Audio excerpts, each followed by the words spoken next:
Hello everybody, it's the Rayquan 425 here, bringing another video, and today we're continuing our series of breaking down the Miami Dolphins 2020 roster, looking at the defensive line this time.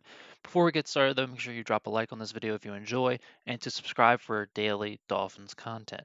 Alright guys, so let's get into it. So, talking about the defensive line, you're talking about a lot of young players and a lot of potential, at least in my opinion. We'll start off with the guys who were here last year. Two main ones I want to talk about are Christian Wilkins, who was our first round pick last year, pick 13. One thing I think we can all agree on his play is he's high energy and he's a good teammate. One thing I've noticed with this Dolphins team is they look for players that love the game of football and are going to put everything into it. Christian Wilkins is one of those players. He had rough moments last year, getting ejected for throwing a punch in the Buffalo Bills game, although that was a questionable punch in my opinion. Why he did it, who knows? But his play, I believe, got better as the year went on, and he did get a lot of run stops, which is what we're asking him to do. He's not going to be an Aaron Donald guy putting up 20 sacks a year. That's not what we're asking him to do. That's not what he did in college. He's going to be more of your 3-4 defensive end type that plays against the run, sets the edge, stuff like that. So he's not going to put up a bunch of sack numbers. He will put some up, and he did last year, but it's not going to be anything like that. See him has a more of a impact in the run game. But we saw improvement last year as the year went on. I expect to see more. I think the future is bright for Christian Wilkins, but this is a big year for him to really show what he can do. The second guy, one who doesn't need to prove his skill, is Devon Gottschall. For some reason here on ESPN, they don't have him on the roster, which is kind of weird. I looked up and I was like, wait, did he just get traded before I make this video? But he did not. He's just not on here for some reason.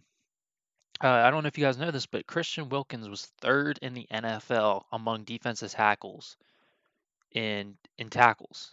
I mean, defensive line in general. I looked. Cameron Hayward was one above him, and there was someone else, Sam Hubbard of the Bengals, but he was third there. Um, he's a very good player. I hope we resign him. I think he's very underrated. I don't think Miami Dolphins players understand how good he is. He's not as dominant as the Dominican was, but he's a very good run defender and will be a good defensive tackle for us for a long time if we decide to resign him, and be a big impact in the run game. One area we addressed heavily in the draft and free agency is this defensive line, and for good reason. We were last in the NFL in sacks.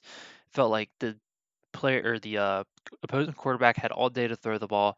You had guys like Vince Spiegel getting a little bit of pressure. All the pressure came from the linebackers, which that is to keep in mind is that most of the pressure in the Brian Flores defense does come from the linebacker position. He's going to send blitzes and schemes that send linebackers off the edge or right through gaps to get to the quarterback. This is not a 4-3 defense anymore. It's 3-4. You're going to have linebackers getting more sacks than your defensive ends. However, we still need some pressure from those DNs when he's not sending those schemes or blitzes. And in comes Shaq Lawson and Emmanuel Ogba. We signed Emmanuel Ogba to a 2-year, $15 million deal. He had around 6 sacks last season, which is pretty good. I mean, that's, nothing flashy, nothing great, but also nothing bad at all. So if we can get even that again from him this year, that's a big step in the right direction for our team. And you got to remember, he's gonna be outshadowed by guys like Chris Jones, D Ford, I believe, was on that team. So he had a lot of competition to get to that quarterback.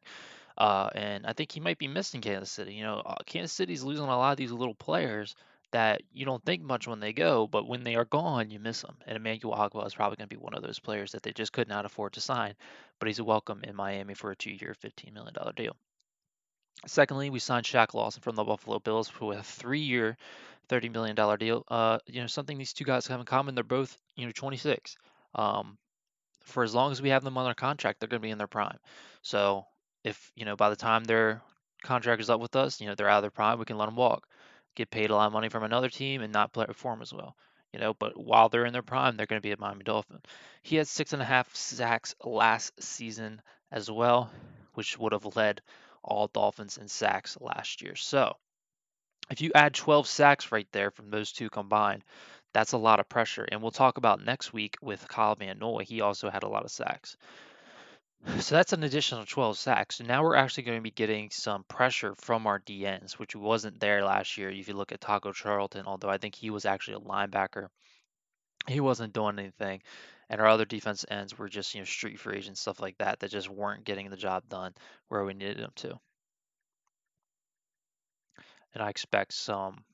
If we get the, like I said, if we get the same amount of work from those two, 12 sacks total, I think the signings are worth it. Moving on to our rookies, we drafted Rayquan Davis in the second round with the New Orleans Saints pick that we owned. This guy was actually a guy before he decided to go into his senior year at Alabama. If he would have went out his junior year, he would have most likely been a first round draft pick. He was very sought after his junior year, and people thought, okay, he's going to go back his senior year, put up the same amount of work, and probably be a top 20 pick. However, he regressed at Alabama, which of course is a warning sign, but you can't put a young player, that too much on a young player. He's 22, 6'7", 312. He's more of your nose tackle kind of guy who's going to disrupt the middle. And if you watch his, highlights at Alabama, he does do some of that, getting to the quarterback from right up the middle, bull rushing, stuff like that, and clogging up run lanes. I expect that's the same kind of thing they're going to ask him to do, get some depth at that D line and see if he can progress and, get better. And he could, be the Devon Gottschall replacement if he's asking for too much money and they don't want to resign him. Another guy we picked up was Curtis Weaver in the fifth round. I believe it was either the fifth or the fourth, but I believe it was the fifth. A lot of guys had him going in the first round talent, just because of the amount of production he put up in at Boise State, I should say.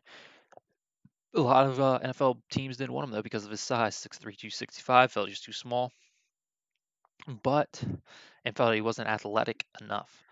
You hear people talk about that about college prospects all the time, and they usually end up fine. Usually the production in college does translate well, especially D1 schools. Not like Boise State was going up against, nobody. They're not playing the top of the top, but they're also not playing the bottom of the bottom. Um, in the fifth round, you can't go wrong with that. If you're getting a first round grade talent in the fifth round, um, nothing wrong with that whatsoever. See if he works out. If he doesn't, well, it's just the fifth round pick. You're not losing too much. So I like that pick. It's low risk, high reward there. And yeah, I think the Rayquan Davis pick was good as well. If you're getting a guy who was putting up such good production in Alabama, everybody's gonna have an off year from now on out, from now and again. So if he can go back to what he was the junior year in that first round talent like he was, that's another, medium risk, high reward kind of thing. Second round picks are valuable, but if it works out, it works out.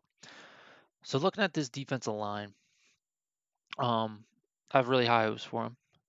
They're young, very young, and have a lot of potential. I mean, the oldest guy on this line that's going to be starting is Shaq Lawson and Emmanuel Agba at 26. So this is a young line.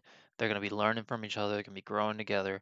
I think if they communicate well and get to the quarterback regularly, clog up the run lanes like the defensive line should, um, I think things will go really well, and I expect good things from this team. We put a lot of assets and a lot of picks, a lot of money into this line now, and it's about time we see some production for it. So I think if we see, Christian Wilkins, we see Curtis Weaver, Rayquan Davis, and these guys progress throughout the years, see Shaq Lawson, Emmanuel Agba at least continue with at least 6 sacks a season, I think it'll be a major success, and I think we'll have a lot to look forward to. Let me know what you guys think down in the comments below. Who are you most looking forward to see play? Do you think Emmanuel Agba and Shaq Lawson will live up to their contracts? Anything you want to talk about, just let me know. And tomorrow we'll be looking at the linebackers for the Miami Dolphins.